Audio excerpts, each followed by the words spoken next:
De ce să scrii un if imbricat cu mai multe condiții când XLOOKUP poate face căutarea automat într-un tabel de corespondență? În acest tutorial construim un card interactiv în Excel în care se alege candidatul, punctajul, bara de progres și nivelul. Toate aceste elemente se vor actualiza automat.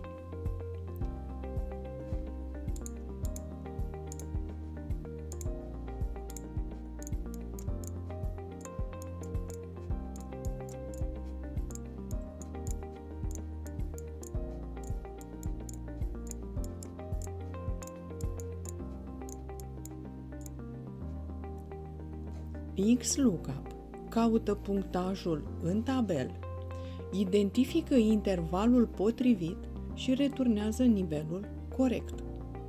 La final, vom compara soluția cu if imbricat, astfel încât să se observe diferența dintre XLOOKUP și if imbricat. Să începem construirea aplicației. Să determinăm nivelul candidatului. Folosim funcția XLOOKUP. Vom căuta în funcție de punctajul lui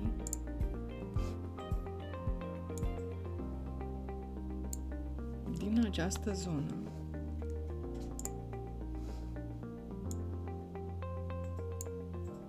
se va returna nivelul. În medici mă aud, am pus -1, deoarece funcția caută să potrivească exact valoarea sau caută valoarea mai mică care se încadrează. Odată inserată formula, se propagă pe întregul tabel. Editarea cardului. Editare câmpuri. Alege candidatul. Următorul câmp.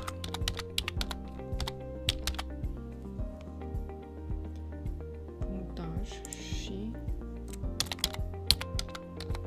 nivel. Sunt câmpurile pe care le vom calcula prin intermediul funcției XLOOKUP.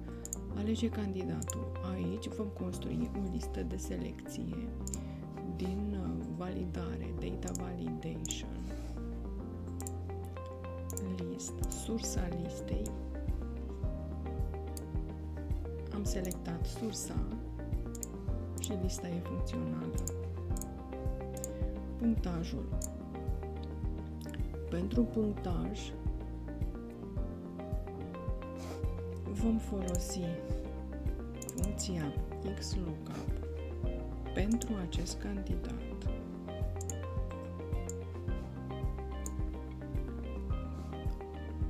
Care se regăsește în listă. Funcția va returna punctajul.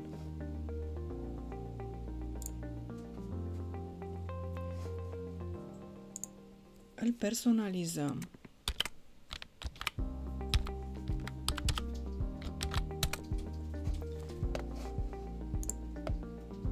Alegem candidatul și în listă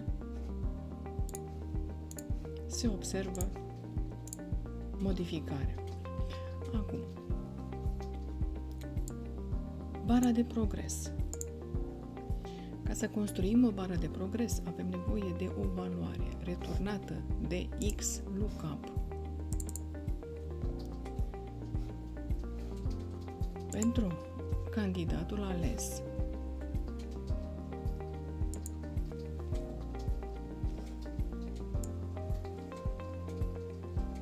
din această listă, punctajul este aici cu referința. Ok. Am calculat valoarea. Pe valoarea calculată,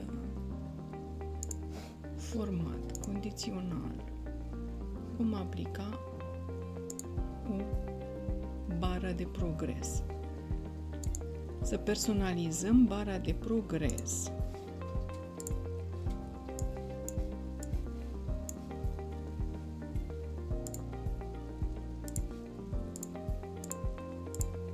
Valoarea maximă este 100. Ascundem butonul.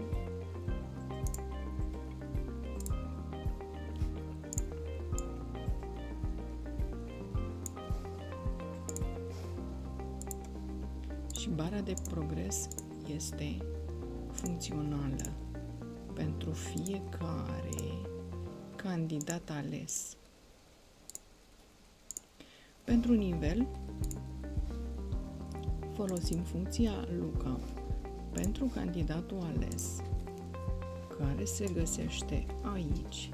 Referință F4. Nivelul este de asemenea referință. Ok.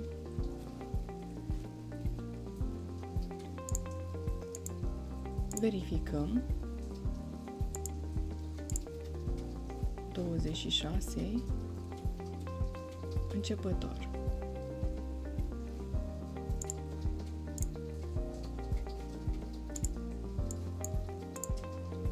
94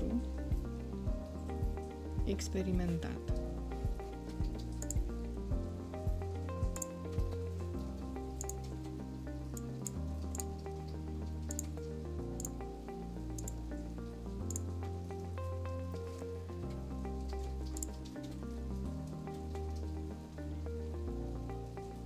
Acum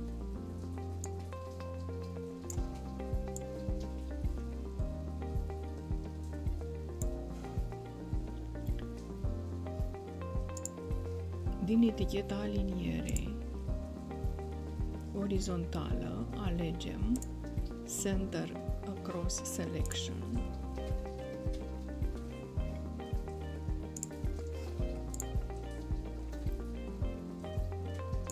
Toate astea le punem cu bold.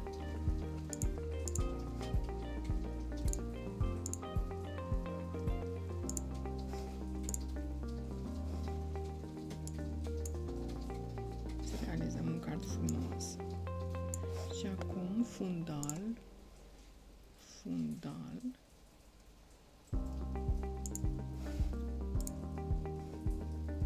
Și cardul este gata.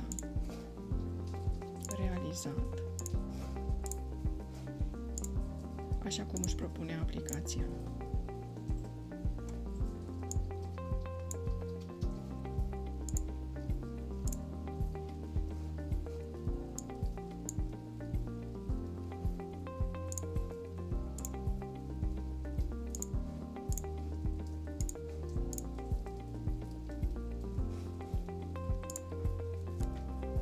Ultimul punct cu if imbricat.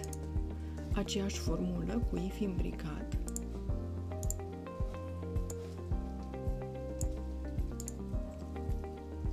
Punctajul este mai mare sau egal. Referința.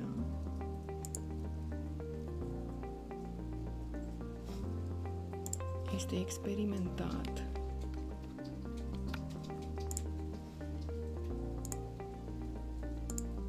Altfel, este mai mare sau egal decât 60. Referința.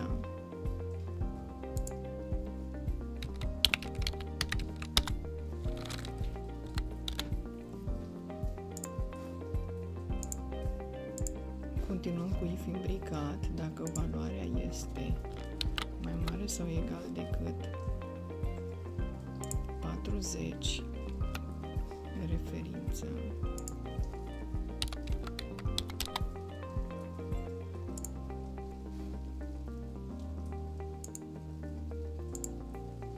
Dacă valoarea este mai mare sau egală decât 20, referință, începător,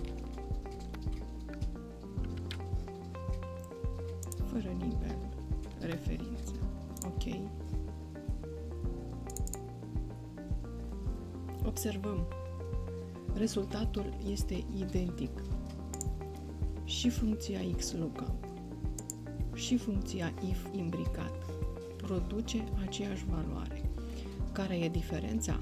În funcția XLOOKUP, căutarea se face într-un tabel de referință și atunci modificăm valorile din scor și formula rămâne neatinsă, iar în if imbricat obligatoriu se modifică pragurile direct în formulă. Urmărește pagina prietenul meu Microsoft Excel.